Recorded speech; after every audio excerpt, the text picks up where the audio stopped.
ಆತ್ಮೀಯ H16 news ಅರ್ಥಾತ್ ಸಿದ್ದರಾಮಯ್ಯಗೆ ಸ್ವಾಗತ. ನಾನು ನಿಮ್ಮವ MI ಅಥವಾ ಮಲ್ಲಪ್ಪ ಜೋತಾವ. ಧರ್ಮಸ್ಥಳ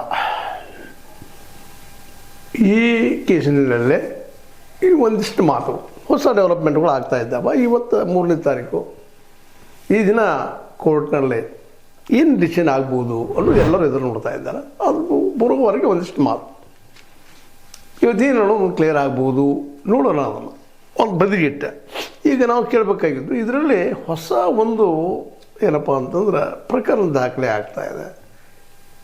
ಇಲ್ಲಿ ಯಾಕಪ್ಪ ಅಂತಂದ್ರೆ ಇಲ್ಲಿ CV ನಾಗೇಶ್ ಅನ್ನುವಂಥ ವಕೀಲರು ಈ ಕೇಸ್ನಲ್ಲೇ ದೇವಸ್ಥಾನದ ಪರವಾಗಿ ಎಂಟ್ರಿ ಹೊಡಿತಾ ಇದ್ದಾರೆ.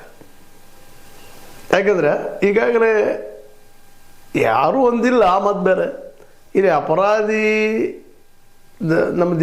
ನಮ್ಮ ಧರ್ಮಸ್ಥಳದ ವೀರೇಂದ್ರ ಹೆಗಡೆಯವರು ಅಂತಿಲ್ಲ, ಆಡಳಿತ ಮಂಡಳಿ ಅಂತಿಲ್ಲ. ಆದರೆ ಸಂಶಯ ಮಾತಾಡೋದು ಹಂಗೆ ದೊಡ್ಡವರು ಅಂತ ಇವರು ವಾದ ಮಾಡ್ತಾ ಬಂದಿದ್ದಾರೆ.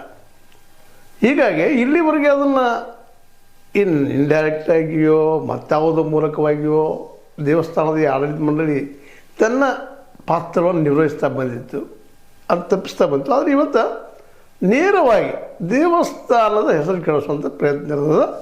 ಅದನ್ನು ಉಳಿಸೋದಕ್ಕಾಗಿ ಇಲ್ಲಿ ದೇವಸ್ಥಾನ ಏನಪ್ಪ ಅಂದ್ರೆ ಸಂತ್ರಸ್ತ ಷಡ್ಯಂತ್ರ ಮಾಡಿ ಹೆಸರು ಕೆಡಿಸ್ತಾ ಇದ್ದಾರೆ. ಅದರ ಪರವಾಗಿ ನಾವು ಮಾತಾಡ್ತಾ ಇದ್ದೀವಿ ಅನ್ನುವಂಥ ವಿಷಯವನ್ನು ತೆಗೆದುಕೊಂಡ ಈ 39/25/2025 ಕೇಸ್ನಲ್ಲಿ ಅವರು ಎಂಟ್ರಿ ಆಗ್ತಾ ಇದ್ದಾರೆ.